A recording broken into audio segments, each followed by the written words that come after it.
কোনো রকম ভূমিকা না করেই সরাসরি প্রতিবেদনে চলে যাচ্ছি। অনেকেই তো বড় বড় কথা বলেন, কিন্তু মূল সমস্যা থেকে, বিশেষ করে মুসলমানদের মূল সমস্যা থেকে নজর ঘোরাতেই যেন সকলে নানা কল্পকাহিনী তৈরিতে ব্যস্ত থাকেন।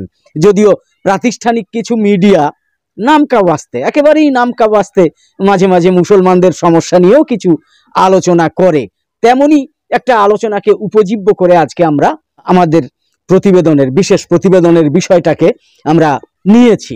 কি বিষয় না, পশ্চিমবঙ্গে মুসলমান ওবিসিদের প্রতি অনীহা প্রথম থেকেই।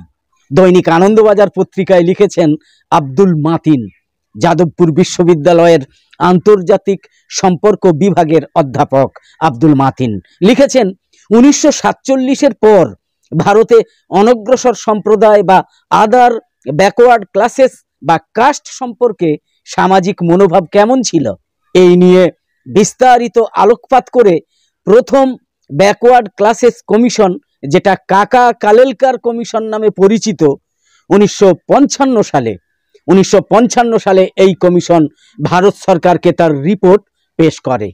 এর মূল আলোচ্য বিষয় ছিল ভারতের অনগ্রসর জনগোষ্ঠীকে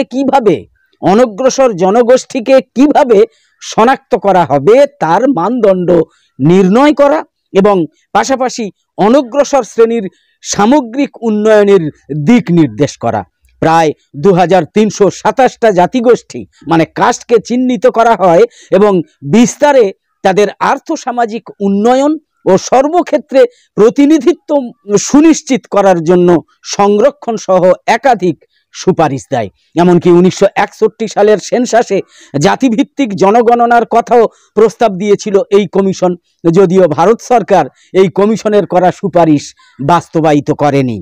1980-র দশকের ভারতের রাজনীতি উত্তাল হয়ে উঠেছিল মন্ডল কমিশনের রিপোর্টকে কেন্দ্র করে। আপনাদের মনে আছে অনেকের নিশ্চয়ই, 1978 সালে ভারত সরকার বিপি মন্ডলের নেতৃত্বে ব্যাকওয়ার্ড ক্লাস কমিশন গঠন করেছিল, যা মন্ডল কমিশন নামে বহুল পরিচিত। সারা দেশ জুড়ে সমীক্ষা করে তফসিল জাতি এবং জনজাতির বাইরে প্রায় 5000-এরও বেশি জাতি বা কাস্টকে অনগ্রসর হিসাবে চিহ্নিত করেছিল এই কমিশন। এই শনাক্তকরণের মানদণ্ড ছিল জাতির সামাজিক, শিক্ষাগত এবং আর্থিক পশ্চাৎপদতা। মন্ডল কমিশন অন্যান্য অনগ্রসর শ্রেণী বা ওবিসিদের জন্য শিক্ষায় এবং কর্মসংস্থানে 27% সংরক্ষণের কথা সুপারিশ করে। বহু রাজনৈতিক আন্দোলনের পর 1990 সালে ভিপি সিং মানে বিশ্বনাথ প্রতাপ সিং এর সরকার এই প্রস্তাবকে সমর্থন এবং বলবৎ করেছিল, আপনাদের মনে আছে নিশ্চয়ই।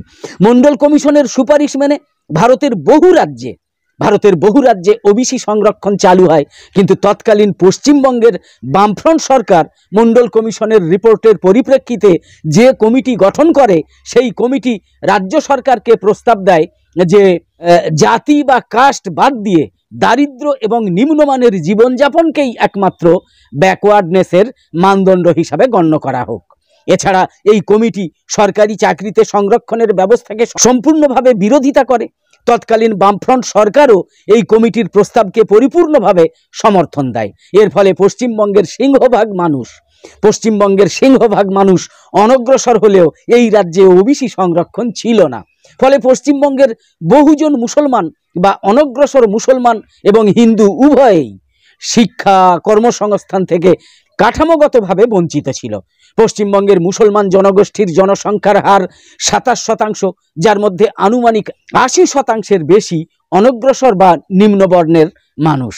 2005 সালে তৎকালীন প্রধানমন্ত্রী মনমোহন সিংয়ের আদেশে বিচারপতি রাজিন্দর সাচারের নেতৃত্বে উচ্চ পর্যায়ের একটা অনুসন্ধান কমিটি গঠন করা হয়, যা সাচার কমিটি নামে বহুল পরিচিত। 2006 সালে সাচার কমিটির রিপোর্ট প্রকাশিত হয়। এই রিপোর্টে ভারতের মুসলমানদের আর্থসামাজিক, শিক্ষা, কর্মসংস্থানের হাল হকিকত সরকারি তথ্য দিয়ে বর্ণনা করা হয়। সাচার রিপোর্ট অনুযায়ী পশ্চিমবঙ্গের মুসলমানদের আর্থসামাজিক, শিক্ষা ও কর্মসংস্থানের অবস্থা দেশের অন্যান্য রাজ্যের তুলনায় তখন অনেক পিছিয়ে। স্বাধীনতা পরবর্তী পশ্চিমবঙ্গের সমস্ত ধর্মনিরপেক্ষ দলের সরকার থাকার পরও মুসলমানদের অবস্থা শোচনীয়। বামেদের 2008 সালে পঞ্চায়েতের খারাপ ফল, 2009 সালে লোকসভা নির্বাচনে ভরাডুবির পর যখন দেখা যায় যে গ্রামীণ মুসলমান ভোটে ধস নামছে, সেই সময় 2010 সালে 34 বছরের বাম শাসনের পতনের কিছু মাস আগে রঙ্গনাথ মিশ্র কমিশনের সুপারিশের ভিত্তিতে ওবিসি এ ক্যাটাগরির জন্য 10% এবং ওবিসি বি ক্যাটাগরির জন্য 7% সংরক্ষণ চালু করা হয়। ওবিসি এ কে প্রধানত অধিক অনগ্রসর এবং ওবিসি বি কে অনগ্রসর হিসাবে চিহ্নিত করা হয়। ওবিসি এ ক্যাটাগরির মধ্যে সিংহভাগই মুসলমান ব্যাকওয়ার্ড কাস্ট, মানে বর্তমানে 81টার মধ্যে 56টা মুসলমান কাস্ট অন্তর্ভুক্ত, আর ওবিসি বি ক্যাটাগরির মধ্যে মুসলমান কাস্টের সংখ্যা কম। এখানে সিংহভাগ কাস্ট হিন্দু অনগ্রসর শ্রেণীর, যা মানে বর্তমানে 99টার মধ্যে 41টা মুসলমান অনগ্রসর শ্রেণীর। অতএব ওবিসি এ এবং ওবিসি বি মিলিয়ে মাত্র 17%, যা ভারতে অন্যান্য রাজ্যে মন্ডল কমিশনের সুপারিশ মেনে 27%, বেশ কিছু রাজ্যে 27%-এরও অধিক। তামিলনাড়ু তার জ্বলন্ত উদাহরণ। 2011 সালে তৃণমূল কংগ্রেস সরকার গঠনের পর বেশ কিছু জাতিকে অনগ্রসর তালিকায় অন্তর্ভুক্ত করেছিল, কিন্তু সংরক্ষণের পরিধিতে 1%ও কিন্তু বৃদ্ধি করেনি, বাড়ায়নি। অর্থাৎ গল্পটা ঠিক এই রকম দাঁড়ায় যে কেকের পরিমাণ না বাড়িয়ে ভাগিদারদের সংখ্যা বাড়ানো হয়েছে, সেটাও আবার সঠিকভাবে 1993 সালের West Bengal commission for backward classes act না মেনেই। যেন ছেলে খেলা ব্যাপার। পশ্চিমবঙ্গের কোনো সরকার একটাও স্বাধীন এবং বৈজ্ঞানিকভাবে সমীক্ষা করায়নি। ওবিসি নিয়ে কোনো কমিটি বা কমিশনও গঠিত হয়নি। সম্প্রতি আমরা শুনলাম কলকাতা হাইকোর্টের রায়। সকলেই জানেন অতি দক্ষিণপন্থী একটা সংগঠন বেশ কিছু বছর আগে ওবিসি সংরক্ষণ নিয়ে একটা মামলা দায়ের করেছিল। সেই মামলার ভিত্তিতে হাইকোর্ট রাজ্যে প্রায় লক্ষাধিক শংসাপত্র বাতিল বলে ঘোষণা করেছে। এই মামলা বর্তমানে সুপ্রিম কোর্টে বিচারাধীন, তারিখের পর তারিখ পড়ছে। পশ্চিমবঙ্গে তৃণমূল কংগ্রেস এবং বিজেপির হিন্দু মুসলমান মেরুকরণের রাজনৈতিক জাঁতাকলে নিম্নবর্ণের অনগ্রসর মুসলমানদের ওবিসি সংরক্ষণ এখন কঠিন প্রশ্নের মুখে। বিগত এক দশকে এই ওবিসি সংরক্ষণের ফলে পিছড়ে বর্গের মুসলমান এবং পিছড়ে বর্গের হিন্দুদের কিছুটা হলেও শিক্ষায়, কর্মসংস্থানে সুযোগ পেয়ে একটা ছোট মধ্যবিত্ত শ্রেণীর উদ্ভব হয়েছে। ওবিসি সংরক্ষণের ফলে বহু প্রান্তিক অনগ্রসর শ্রেণীর মুসলমান ছাত্রছাত্রী সুযোগ পাচ্ছে রাজ্যের এবং রাজ্যের বাইরে শিক্ষা প্রতিষ্ঠানে পড়াশোনা এবং গবেষণা করার জন্য। অথচ সেই ওবিসি শংসাপত্র বাতিল করার মতো এত গুরুত্বপূর্ণ একটা বিষয়, যা বাংলার লক্ষ লক্ষ অনগ্রসর শ্রেণীর জনগোষ্ঠীর রুজি রুটি, প্রতিনিধিত্ব এবং সামাজিক ন্যায়ের সঙ্গে সম্পূর্ণ জড়িত, তা নিয়ে কিন্তু আমরা কোনো আন্দোলন দেখতে পাচ্ছি না।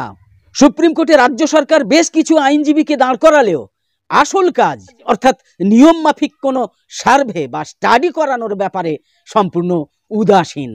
সম্প্রতি কেন্দ্রীয় সরকারের আনা ওয়াকফ সংশোধনী বিল 2024-কে কেন্দ্র করে যৌথ সংসদীয় কমিটি জেপিসি গঠিত হয়েছে এবং সারা দেশ জুড়ে আন্দোলন শুরু হয়েছে। এমনকি সেই জেপিসি কমিটি সমস্ত বিরোধীদের মতামতকে অগ্রাহ্য করে ওয়াকফ আইনের বিরুদ্ধে তাদের রিপোর্ট জমা দিয়েছে। রাজনৈতিক দল থেকে শুরু করে ধর্মীয় সংগঠন এবং গোষ্ঠীগুলো এই রাজ্যে সহ সারা ভারতবর্ষে বহু বড় বড় সভা সমাবেশ করছে বিলের বিরুদ্ধে, ওই ওয়াকফ সংশোধনী আইন বিলের বিরুদ্ধে। তারা জনমত গঠন করছে, অথচ ওবিসির মতো বিষয় নিয়ে ধর্মীয়, রাজনৈতিক এবং সামাজিক সংগঠনগুলোর ভূমিকা হতাশাজনক। ওয়াকফ নিয়ে যেভাবে মুসলমান ধর্মীয় গোষ্ঠীগুলোর তৎপরতা দেখতে পাওয়া যাচ্ছে, ওবিসি বিষয়ে কিন্তু তাদের কোনো হেলদোল একেবারেই নেই। আসলে ওয়াকফ নিয়ে ধর্মীয় সংগঠনগুলো যেভাবে আবেগকে কাজে লাগিয়ে জনরোষ গড়ে তুলেছে, সেভাবে ওবিসি বা অনগ্রসর মুসলমানদের রুটি রুজির এবং সামাজিক ন্যায়ের প্রশ্ন নিয়ে ধর্মীয় নেতাদের সদিচ্ছা লক্ষ্য করা যাচ্ছে না। রাজনৈতিক দল সহ ধর্মীয় সংগঠনগুলো মুসলমান সমাজকে নিছক একটা মাত্র এক পরিচিতি ভিত্তিক সমাজ হিসাবে দেখতে চায়, যার ভিত্তিতে নিজেদের স্বার্থ এবং কৃতিত্ব ধরে রাখা সম্ভব আর কি, এইভাবে তারা দেখতে চায়। সাচার কমিটি সঠিকভাবে উল্লেখ করেছিল যে মুসলমান সমাজের মধ্যে অনেকগুলো আর্থসামাজিক স্তর রয়েছে, যার মধ্যে জাতি বা কাস্টের ধারণা নৃতাত্ত্বিকভাবে জড়িত। তাই আশরাফ, আজলাফ এবং আরজালের মতো সোশিওলজিক্যাল ক্যাটেগরি মুসলমান সমাজের মধ্যে বিরাজমান এই বিষয়গুলো ধর্মীয় সংগঠন বা রাজনৈতিক দলগুলো কেউই আলোচনায় আনতে চায় না। এরা চায় ওবিসি সম্প্রদায় নিছক একটা গোষ্ঠী হয়ে থাকুক, যারা সরকারকে কোনো প্রশ্ন করবে না, সম্পূর্ণ আনুগত্যের মধ্যে দিয়ে কেবল ভোট দিয়ে যাবে। রাজনৈতিক দলগুলোর লেঠেল বাহিনী হয়ে থাকবে, আর সামাজিক ন্যায়ের প্রশ্ন করলেই বলা হবে এই চুপ, ফ্যাসিবাদ এসে যাবে। প্রকৃত অর্থে ওবিসি বিষয় নিয়ে যদি সমাধানের সূত্র বার করতে হয়, তাহলে সকলের উচিত হিন্দু মুসলমান মেরুকরণের রাজনীতির বাইরে বেরিয়ে সামাজিক ন্যায়ের কাঠামোর ভিতর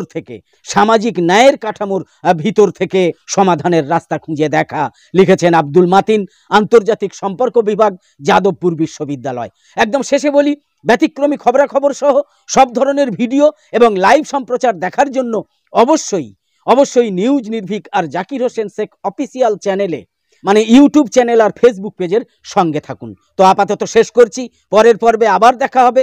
আশা করি সকলে খুব ভালো এবং সুস্থ আছেন, আর কামনা করি সকলে সব সময় ভালো এবং সুস্থ থাকুন।